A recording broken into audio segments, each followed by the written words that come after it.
왜냐하면 이 숫자를 던질 때에는 여러분이 점찰윤상을 쓸 때에는 지장보살님께서 반드시 현존합니다. 지장보살께서 현존하시면 매번 던지면 정확히 맞습니다. 일주일, 2주일 기도를 해도 던져보면 정확하게 맞지 않습니다. 마음속에 생각하는 것과 숫자로 나타난 것이 점찰경에서 말씀하신 것과 맞지 않습니다. 이것을 허망하다고 합니다. 그러면 어떻게 해야 할까요? 처음부터 다시 절하고 다시 던져봅니다. 하루 이틀 상응하지 않다가 어떤 때는 2주일 모두 상응하지 않습니다. 왜냐하면 우리 업이 너무 중하기 때문입니다. 먼저 2, 3주 동안 기도를 해서 업이 소멸되면 다시 던져봅니다. 그러나 일단 상응하면 날마다 상응합니다. 매일 아침에 던져보면 매일 아침마다 전부 다 상응합니다. 이 189라는 숫자가 매 숫자마다 표하는 것이 있어서 그 부분을 해석해 줍니다. 이어서 189라는 숫자의 내용을 읽어 드리겠습니다. 상승을 구하면 퇴전하지 않을 것이다. 바로 1번입니다. 여러분이 6개의 목륜을 던질 때에 3번을 던져서 바로 1이 나온 것입니다. 3면이 있는데 한 면은 공백입니다. 2번이 공백으로 나타나고 오직 1번만이 그 1이 나타난 것입니다. 그 1이 무엇인가 하면 상승을 구하면 성취해서 원만한 과일을 얻을 수 있다는 것입니다. 목륜에 그렇게 많은 숫자가 있는데 3번을 던져서 오직 1이 나온 것입니다.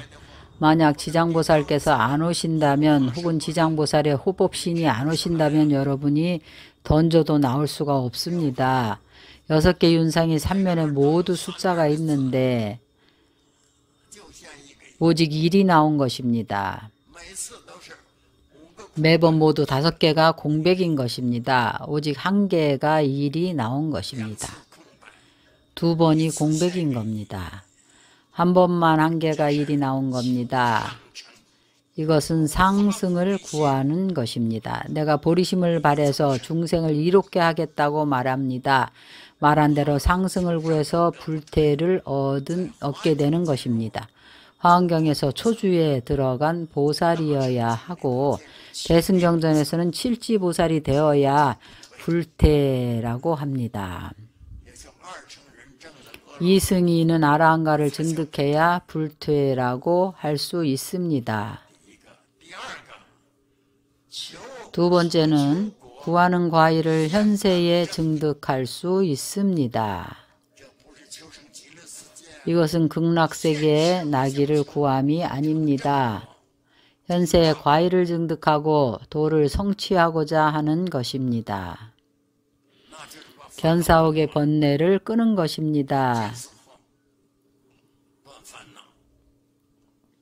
이 과인은 일정하지가 않습니다.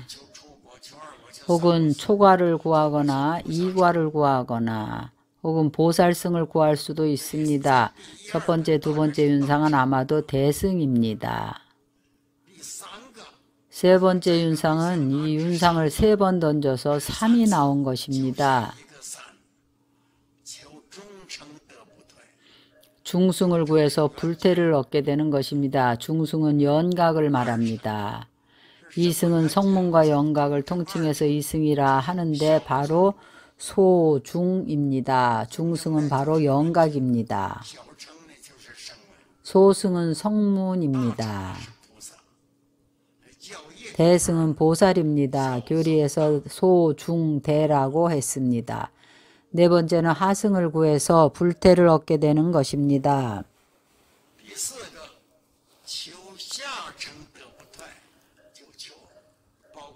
이 하승은 인간과 천상을 포함한 것입니다. 천상계에 태어나고자 하는 것입니다. 우리 불교계에서는 천상계에 태어나는 것은 아주 쉬운 일입니다. 선업을 좀 지으면 됩니다. 선업을 성취하면 인간과 천상의 가보가 바로 생겨날 수 있습니다.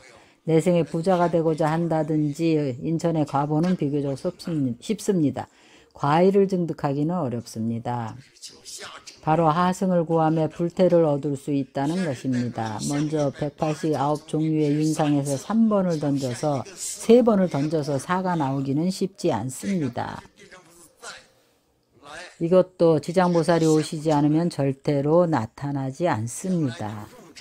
장래 여러분이 점찰 목륜을 사용해서 수행하는 데 쓰려고 하면 여러분은 경전 강의를 듣고 있습니다. 점찰 목륜을 사용하라는 것이 아닙니다. 제가 볼 때 쓰는 사람이 아주 적습니다. 여러분이 사용할 때는 알아야 합니다. 그래서 우리는 반드시 청정하고 굳은 신심이 일어나야 합니다.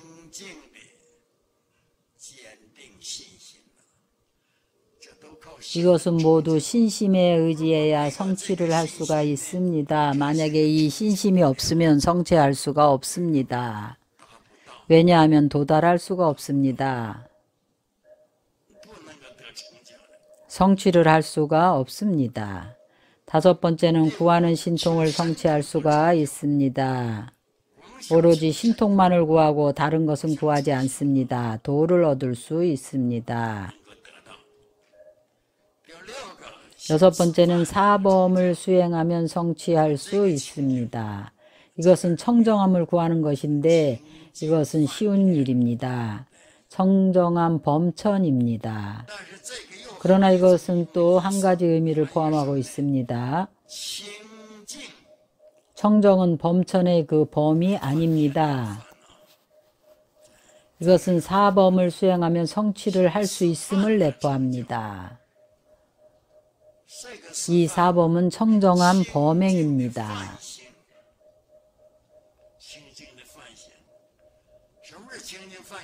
어떤 것이 청정한 범행인가? 사무량심, 자비희사입니다. 자비희사, 사무량입니다. 이 범은 청정을 대표합니다. 바로 자비희사를 수행하면 성취를 한다는 것입니다. 자비희사 사무량심의 마음을 항상 구족하고 있습니다. 7번째 윤상은 세간의 선을 닦으면 성취를 얻는다는 것입니다. 바로 세간의 선정을 닦는 것입니다. 생사를 벗어나는 것이 아닙니다. 생사해탈을 위한 선정이 아닌 사선정의 선정을 닦는 것입니다. 8번째 윤상은 얻고자 하는 묘한 계를 얻는다는 것입니다. 점찰 참법을 하면서 점찰 참법의 목적이 윤상을 얻어서 윤상을 얻고 나서 계체를 얻고자 하면 우리가 계를 구할 때 계체를 얻지 못하면 점찰 참법을 해서 계체를 얻고자 합니다. 지장보살을 청해서 계를 받는 것입니다. 구하는 바가 바로 계를 구하고 계를 받고자 하는 것입니다. 묘계를 얻는다는 것은 계체를 얻는다는 것을 뜻합니다. 9번째 윤상은 이전에 받은 계가 구족합니다. 과거에 받은 제가오계, 팔광계, 보살계가 혹은 비구, 비구니계, 삼이, 삼인이계를 받은 것이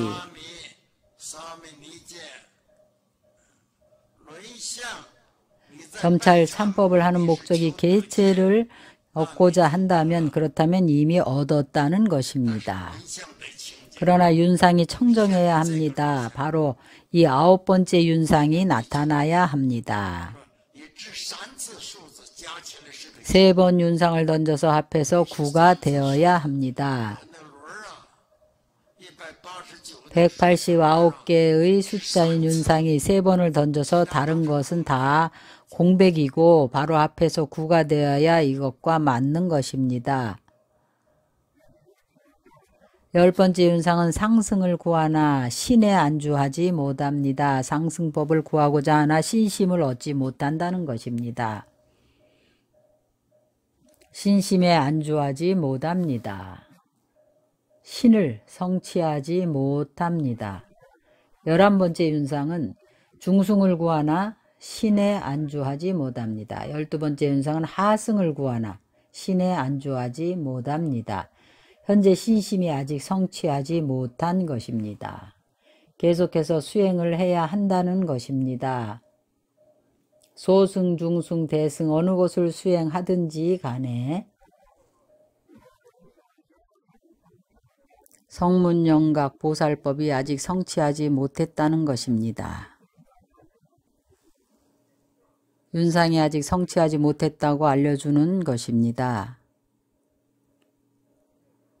이것은 계를 얻었는지 얻지 못했는지를 수행을 성취했는지 하지 못했는지를 물을 때 성취하지 못했다고 알려주는 것입니다. 이 사람과 친구 되어 왕래하고자 할 때 좋은 사람인지 나쁜 사람인지 친구 되어 왕래할 수 있는지 윤상을 던져서 알아봅니다. 3번을 던져서 그 숫자가 더해서 13이 됩니다. 그 사람이 착한 벗인지 좋은 사람인지를 관찰합니다.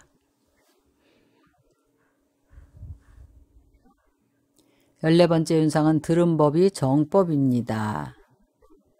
다른 사람의 법을 들었을 때 들은 법이 모두 틀림없는 정법이라는 것입니다. 14번째 윤상은 관찰한 사람이 나쁜 사람입니다. 친구를 관찰할 때 왕래해도 되는지 아닌지를 알아봅니다. 좋은 벗이라고 나오면 왕래해도 됩니다. 관찰한 사람이 나쁜 사람이라고 나오면 왕래하지 말아야 합니다. 이것은 점찰 윤상을 써서 어떤 사람과 왕래하고자 할 때 점찰해보고 목륜을 던져보고 하는 것입니다. 지장보살께서 나에게 그와 왕래를 해야 할지 하지 말아야 할지 알려줍니다. 이 사람은 안 좋은 사람인지 왕래하지 말라고, 또 누군가에게 경전 강의를 듣고자 할 때 어디서 경전 강좌가 있을 때 가서 듣고자 하면 먼저 윤상을 써서 점찰해 봅니다. 설하는 법이 정법인지 아닌지 들은 법이 정법이 아닙니다. 가서 들은 법이 그들이 설하는 법이 정법이 아니라는 것입니다. 어떤 사람이 인물도 별로이고 점찰을 해보고 목륜을 던져서 관찰해 봅니다. 그가 실로 덕이 있는 사람이라는 것입니다. 덕은 외모에 있지 않고 내면에 있는 것입니다. 바로 이 사람을 관찰해 보니 바로 덕이 내면에 있다는 것입니다. 우리는 일반적으로 속이 수려한 사람이라고 합니다. 18번째 윤상은 이 사람을 관찰해 보니 실로 덕이 없는 사람이라는 것입니다. 나쁜 사람은 아니고 덕이 아직 부족한 사람이라는 것입니다. 19번째 윤상은 관찰한 그 이치가 틀리지 않다는 것입니다. 경전이나 혹은 논장이 그 안에서 이야기하는 도리들이 정확한 것인지 오류인지를 묻는데 틀리지 않다는 것은 정확하다는 겁니다.